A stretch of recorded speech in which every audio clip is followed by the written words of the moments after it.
Welcome back. In this video, I want to cover a couple of investing basics. The first concept I want to talk about is real assets versus monetary assets. In short, a real asset is something where you have an ownership of something real, something you can touch, a house, a company, a forest, an old timer, something like that. And a monetary asset is a promise that somebody pays you back a certain dollar or euro amount. Like those are two fundamentally different types of asset. Let's go through some examples. Examples of real assets. Real estate, for example. If you own your own flat that you rent out or live in yourself, you have a real asset. You have some bricks and mortar, you have your own flat, you have your own house. So real estate is a real asset. Even if you own real estate via a fund, you're an investor in a real estate fund, you're usually entitled to those properties, or you're a part owner in that, so it's still a real asset. Agricultural land, forest, something like that is a real asset. You own a piece of forest, you own a piece of land. Precious metals, gold, silver, platinum, etc. Those are real assets. You can touch them, you can take them and run. Real assets. All kinds of collectibles like art or an old timer or Pokemon cards. Those are, if they're valuable, those are real assets. And last but not least, or maybe even most importantly, companies, businesses. So whether you own your own business or you own a business, a partial interest in a business, that would be called private equity. You can maybe sell that partial interest, or you have a partial interest that you can sell via the stock market. You're still a part owner of a business, and the business is a real thing. There's maybe bricks and mortar, and they have offices, and they produce goods, and they have inventory. It's a real asset, and that's where people sometimes get confused. They think a stock is some weird lottery ticket that you trade on some financial wizardry market and whatever. It's a real asset. You're a part owner of a business, and those are all examples of real assets. Now, what's a monetary asset? Where basically all you have is a promise that somebody gives you a nominal dollar or euro amount. Your bank account, for example. You put money in your bank account, your bank promises to give you back the same amount plus a little bit of interest. Savings account, checkings account. Bonds, so government bonds, for example. If you basically lend money to your government, there's just a promise to get back a certain nominal amount. Corporate bonds. So if you lend money to a company, that's a monetary asset. What else do we have? Probably your life insurance, or your Rentenversicherung in German. So this is also something where you're promised a certain amount of dollars or euros in the future. Now, why is this important? We will later go a bit more into the macroeconomic context and what may or may not happen to the world in the future. In the past, real estates were usually the better investment. The reason is, if you have a monetary investment where you promised a fixed amount of dollars back, inflation works against you. So if there's an inflation and somebody promises you a certain amount of dollars in the future, that money will be worth less in the future. So especially in times of high inflation, you run into problems if you have monetary assets. If the whole financial system were to collapse, that's something where if you have real assets, if you have a flat, if you have some forest, or if you have even stocks, sure, the stock market will probably crash as well. But if you have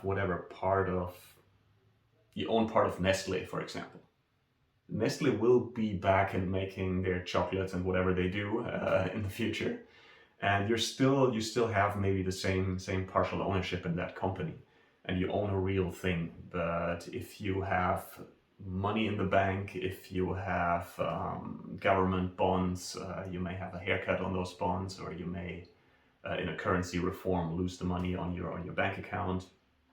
And I think that's a risk that people underestimate. It's a risk that hasn't materialized really in our lifetimes or the lifetimes of our parents, and so it's kind of not in our collective minds, or people don't really have it at the forefront. But if you have a bit more of a historic context and you look at Germany the last 120 years or something like that, you would have lost your money if you had it just in the bank account at least twice. And people always think like, oh, stocks are risky. Like if I have the money in the bank, it's safe, and stocks, they fluctuate and I can have minus 40% or something. But the fact is you still own a piece of a real business that will be around tomorrow. And I feel that people underestimate the risk of money in the bank or money in bonds or something like that because they simply lack a broader historic context of what can actually happen economically. And I don't think it's impossible, or I think it's highly likely that this will happen in our lifetimes. Some massive shit, but we will go into that a bit more later. That's the first distinction: real assets, monetary assets, where I would say real assets definitely have an advantage, and you usually want to have the majority of your money in real assets. Doesn't mean there cannot be benefits to, in the medium short term, always have a bit of money in monetary assets, that if the stock market dips, you can put some more money in or stuff like that. And second thing I want to talk about is what is investing and what is speculation.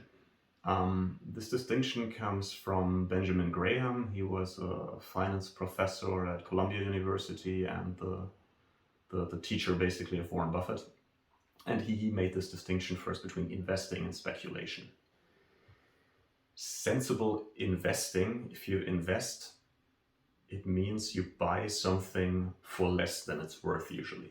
That's a definition of value investing, to which we will come later. But in order to buy something for less than it's worth, or make a good deal and buy something cheap, which is what you want to do as an investor, you need to be able to value that asset.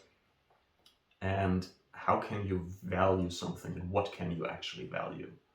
You can value all assets that produce cash flow. So let's say stock you can value because it produces a certain amount, the company produces a certain amount of profit every year, and you can basically calculate how much that stream of profit is worth. The same with real estate. If you buy a flat, you get annual cash flows. The same with a forest, for example. You can log some wood every year. And I'm not sure how much I want to go into detail, but maybe let's go a little bit into it. There's a time value of money. That means $1 today is worth more than $1 tomorrow. One way to think about it is like, sure, you could die in the meantime. But it's also, if you imagine, for example, a bank pays you 5% interest. That would mean that $1 that you put in the bank today would be $1.05 in a year. And so you can look forward. You can do the same with the stock market. If you assume you can reliably make 10% in the stock market, then $1 today is worth $1.10 in a year from now, and is worth $1.21 in 2 years from now, etc., etc., etc. But that also means that $1.22 in $1.21 in 2 years, you can discount it backwards and say that's only $1 today. And so by the same logic, $1 in a year is worth in today's money only 91 cents. And the way the math works is, if you have, for example, you had a stock that every year paid you $100, for example, and you expect 10% returns in the long run, then this is cash flow stream of $100, $100, $100, $100, $100, $100 until infinity is discounted with 10% worth today $1,000. So you divide the $100 that you get every year by your discount rate of 10%. 100 divided by 10% is 1,000. So 10% is 0.1. Not sure if that's very understandable. I hope it is. Or I mean, you can think about it the other way as well, right? Like if you invest $1,000 and you expect 10% returns, then it's clear you have to be paid $100 every year. So like 1/10 of your money to get a 10% return. And so this way, if you have an asset that generates cash flow, you can create a valuation and say, hey, a house that pays $1,000 rent every month or $12,000 in rent every year may be worth, if you say a yield of 5% is fair, then this 12,000 every year would be worth 240,000. So you know this flat is worth 240,000, for example, maybe less, maybe more, etc. So this is investing. You value something, and ideally you get it for less than it's worth, and then you buy it and you make a return that's good and higher than your discount rate. Now, what is speculation on the other hand? Speculation is basically you buy an asset that doesn't generate cash flows. That means the only value of this asset is that you assume somebody else will buy it from you in the future. Let's take an example. Let's take gold. Gold doesn't produce any cash flows. It just lies around. The only value of gold, there's a tiny bit of industrial use, but that's not really a thing. The only value of gold is really that other people also believe gold is valuable. And if you buy gold, you're mostly speculating that somebody in the future will also pay you a good price for it, just because basically. The same is true for cryptocurrencies. The only value of a cryptocurrency is there's no intrinsic value in that sense. It's simply your belief that there will be people in the future that also pay for it. The same with old timers, with art, with your Pokemon cards, etc. So everything that doesn't produce cash flows, you are dependent on what other people think and what other people think in the future. Now, there's nothing inherently wrong with speculating. I, for example, have some gold.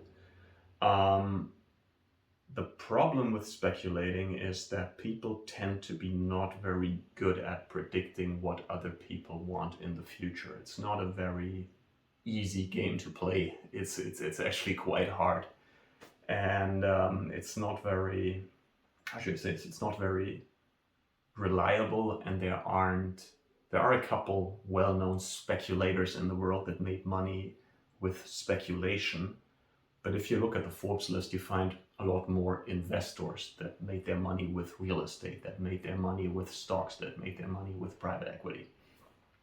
And so I think to wrap it up, I think the majority of your money generation and your asset allocation should be A, in real assets, and B, in assets you can invest in that generate a cash flow.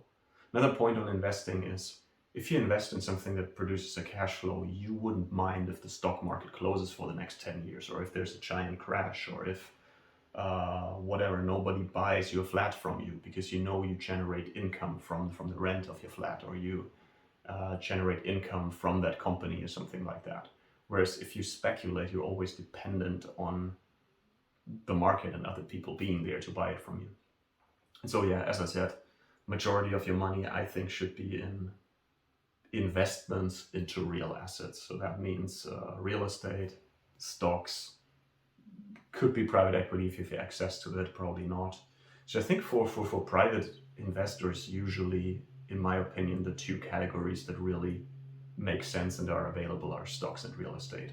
It may be some agricultural land or forest if you have access to it, but it's a bit more complicated. I think usually stocks and real estate are the two categories you should focus on. Yeah, I think I saved the whole macro and what's going to happen with the world and asset allocation. How do you prepare for it for a future video? And I'll leave it at that for the moment. All right, wait a second. One more point that came to mind on the topic of investing. I will go into a bit more detail later when I talk about value investing. It's the topic of forecasting.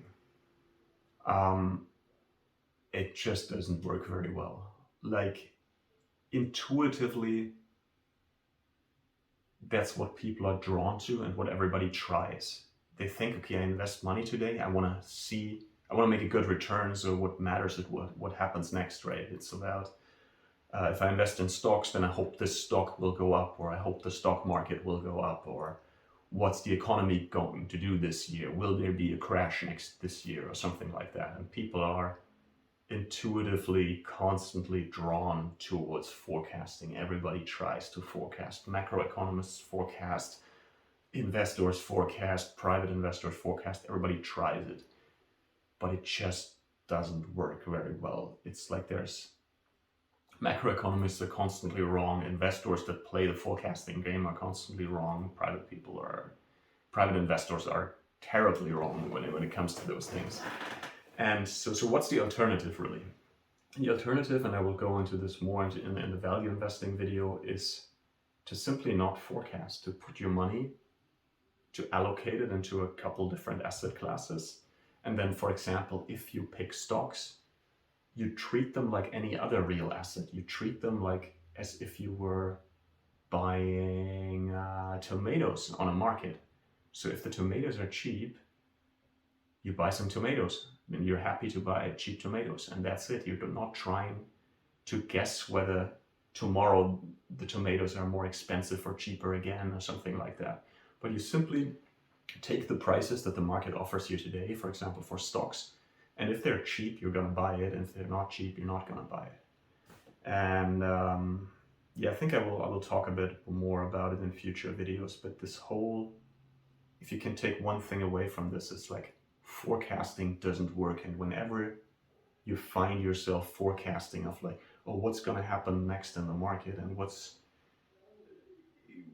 how much returns will crypto make this year, and how much returns will this and that stock make, and when does the next recession come, and when do we hit it doesn't really work very well, and I propose you stop doing that.